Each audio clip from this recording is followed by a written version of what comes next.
কলম্বো টেস্টে শ্রীলঙ্কার বিপক্ষে ইনিংস ও ৭৮ রানে পরাজয়ের কারণ টপ অর্ডারের ব্যর্থতা বলে মনে করেন বাংলাদেশের সাবেক অধিনায়ক হাবিবুল বাশার সুমন।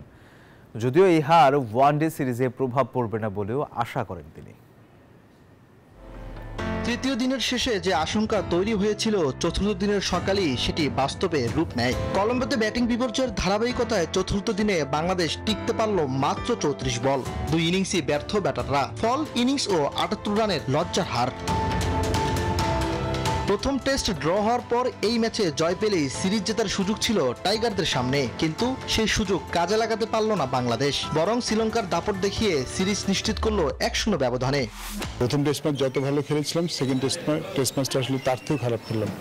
সেরকম যদি হয় টিমের কনসিস্টেন্সিটা থাকে না, কনফিডেন্সটা একটু নেমে যায়। সো আশা করি এটা আমাদের হোয়াইট বল ক্রিকেটে এটার প্রভাবটা পড়বে না।